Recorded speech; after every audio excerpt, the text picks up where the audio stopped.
Welcome to Author. My name is Sven Davison, and today's spotlight author is Hollie Overton. Well, she'll be discussing her inspiration for her second book, The Walls, and she'll be talking about how she got into writing and her first book, Baby Doll. So take it away, Hollie. Hi, I'm here with Hollie Overton, and we're here to talk about her book, The Walls. And welcome to Author. Can you tell me just kind of a brief summary what the book's about? So The Walls is about Christy Tucker. She's a single mom of a 16-year-old son, and she looks after her father, who is elderly and ailing. He has breathing problems, and her day job is unusual. She's a publicist at the Texas Correctional Facility. She works for basically the prison system, and she is the PR rep for them, which means part of her job is witnessing every execution that happens and reporting back to the media and reporting to the public. And so the book is about her sort of living this kind of humdrum life, and she meets her son's karate instructor, a martial arts instructor, and it falls in love with him, and he turns out to be a very violent man. And she sort of finds herself stuck in this marriage, and she has to make a choice about what to do, and that choice is influenced by one of the inmates that she meets, and that's the catalyst for The Walls. Available at Amazon and Barnes & Noble and bookstores everywhere, lots of indie bookstores, so you can find it everywhere. Awesome. So is this based on any experiences at all, or? Well, some of it is, absolutely. I grew up in I have an identical twin sister, and we were adopted when we were 6 days old, and our father really battled with addiction, and he had a very violent temper. So my sister and I grew up in a house where domestic violence was, prevalent, and from our earlier years until we were about 4, when my mother finally divorced him, and then we got to witness him remarry and sort of experience that cycle all over again. And so that's domestic violence and sort of the women's struggles and what people think about it was a big important issue to me, and I really knew that I wanted to write about it. Also, the characters in The Walls, Christy Tucker and her father Pops, were kind of inspired by my own mother. She was this very strong single woman who raised these kids despite all these circumstances that she'd been through, and sort of sacrificed everything to raise her children.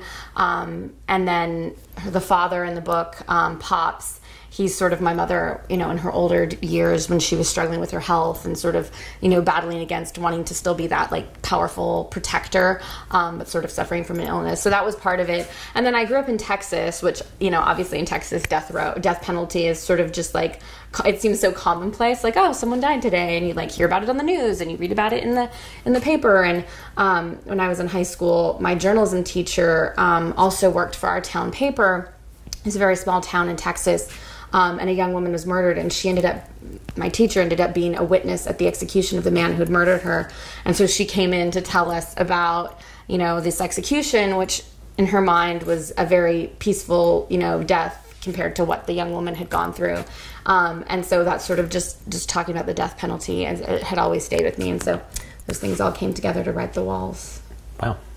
So how did you get started writing? What was the impetus of all of that? Well, I think my mother was I loved reading, and she would take us to libraries when we were kids, and we would like check out 14 books, and every 2 weeks we'd get to go back and check out another 14. And so I always loved reading.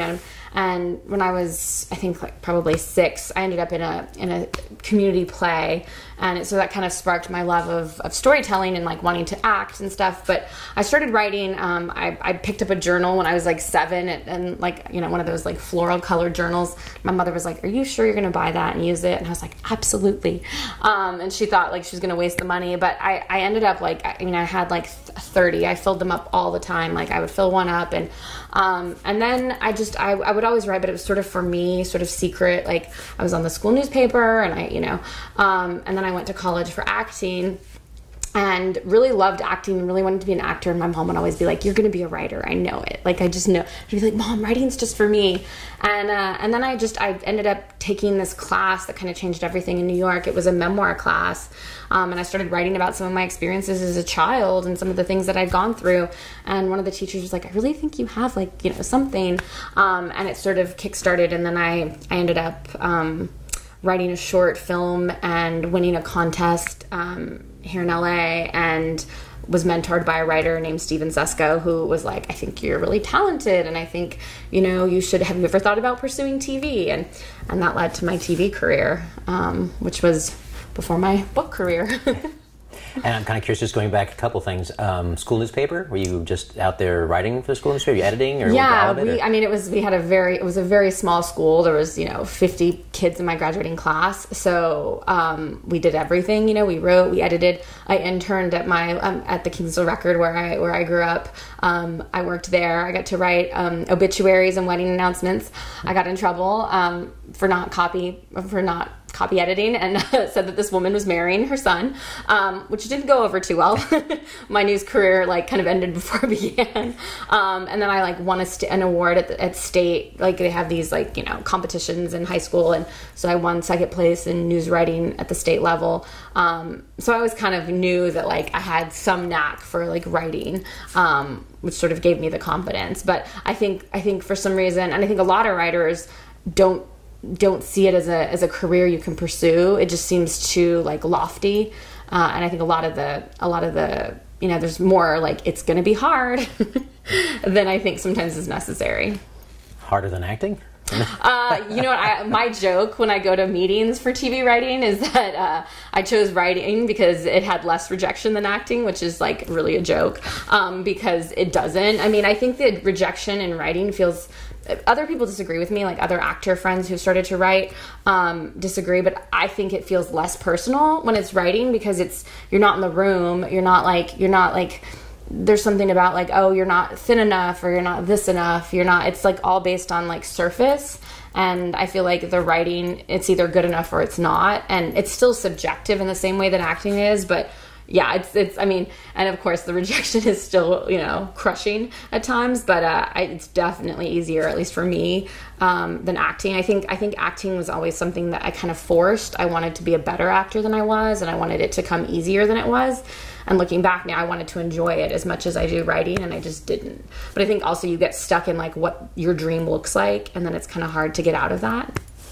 So was there a point in your life you're saying what am I doing when I grow up, and you chose acting? Was writing ever in the background there, or was it just acting? When I was applying to college, I applied to I did not get in, but I applied to Northwestern, and I thought, well, if I get into Northwestern, they have a phenomenal journalism program. Somebody would say journalism's dead, so it's probably a good, a good decision you didn't do that. Because I thought that's a great school, and they have a great program, and a lot of people work. But I think for me, I was so determined to be an actor and so committed to making that happen, that I didn't really even think writing was just I always used to say writing was my therapy. It was that thing that I would do secretly, and it took a while for me to have the courage to bring it out into the public, I sold Baby Doll while I was on a show called Shadow Hunters, which was on ABC or Freeform. Now it's called, used to be ABC Family. And then I got through Baby Doll, I got a 2-book deal. So then I owed a second book. And I already knew what I was going to write. And Shadow Hunters was going to come back for a second season. So I don't know how I would have done it if it hadn't worked out this way, but the way it worked out was Shadow Hunters' first season ended. We had an 8-month break before they picked it up for second season. So I was able to write the first draft, a really solid first draft of the book, and send it to my agent and get her feedback, and then revise and do all that stuff while I was writing on the show. I don't recommend that.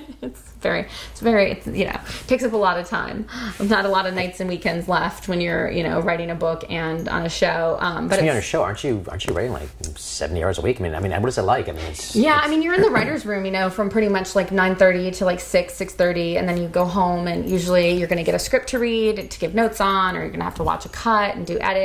So it is pretty grueling. It was pretty grueling. I think I kind of underestimated how grueling that would be. But I was also just so, I'd been out of work for so long, for a while, that I was just so grateful to have steady work and to be obviously writing stories and doing what you love. So I was okay, I can do this. I can handle it. And then, so I was writing the walls, and I turned the walls in on, I think I turned it at the end of October. And then it was early November, and I got and this is where you're oh, it's all been going so well, your journey.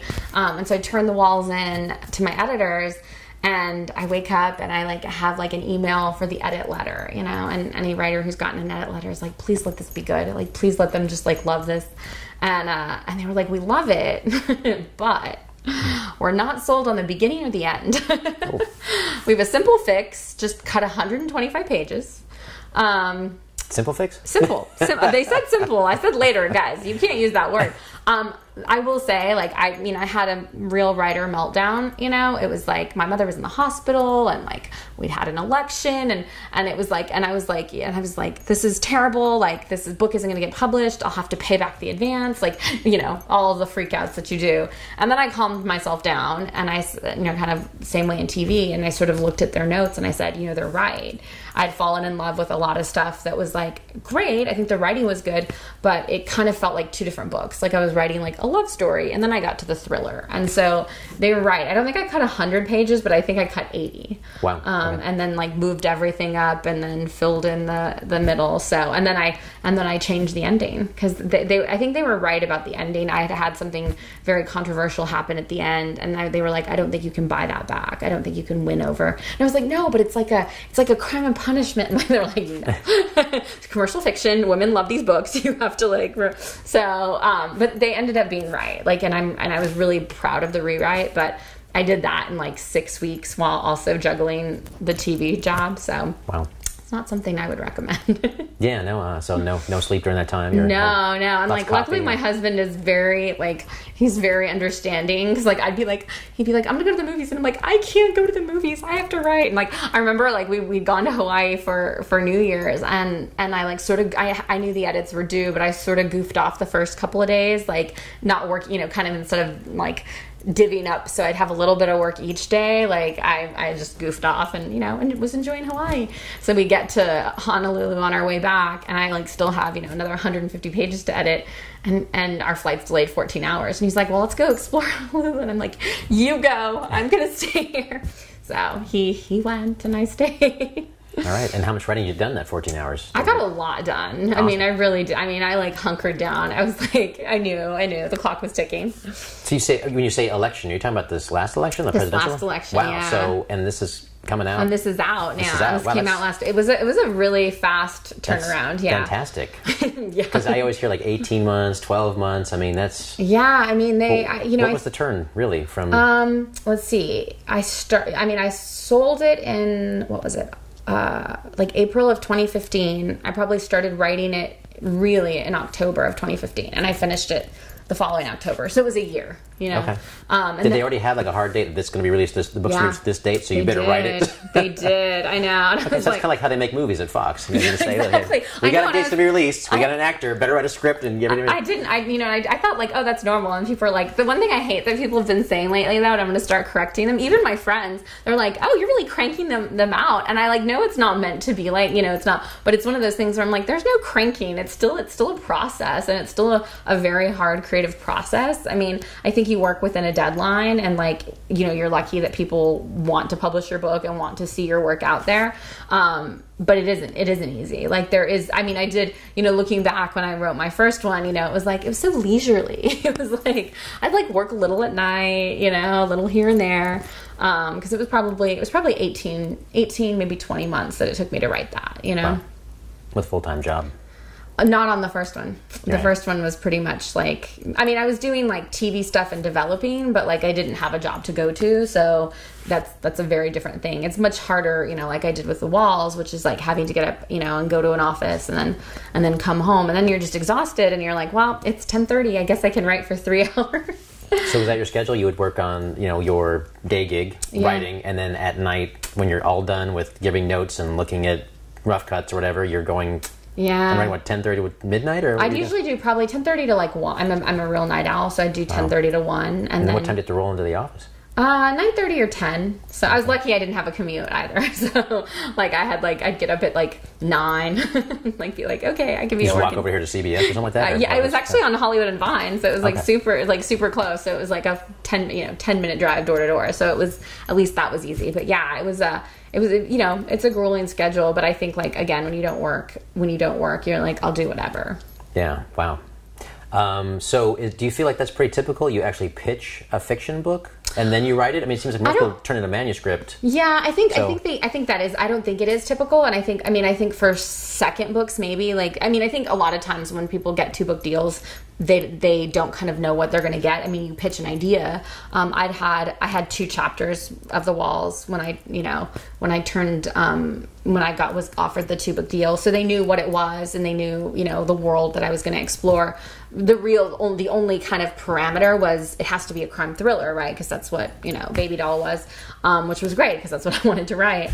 And now I'm working on a 3rd book, and I was able to just kind of pitch an idea and send a couple chapters in. I think it's just if they feel like a track record and that they can trust that you're going to deliver. I've always said, one time I said, so what happens if you don't make your deadline? And they were like, we prefer that not to happen. And so it's like, okay, good to know. Like, we'll see. So inside scoop, what does happen if you don't make your deadline? You just get dropped and no one looks at your manuscript again? Or? I don't know. I mean, I guess I don't know if you, I mean, I think it's hard, especially when you're doing like commercial fiction and like, like you're trying to be like a book a year author, which I am, which is like, then you're not meeting, the books, like the booksellers are like, they're hopefully trying to pre-sell your book and they're trying to get it in places. And so if you don't do that, it probably looks bad. I've heard horror stories about people having to pay back advances. I don't know how that works if they like come after you with I'm hopefully never going to find that out. Walk out, the car's repossessed. Yeah, exactly. They're out knocking on the door. Wow. You're jumping through the bathroom windows. Yeah, exactly. I'm not here. Change the numbers. Please subscribe so my dad can make more videos like this. Thank you.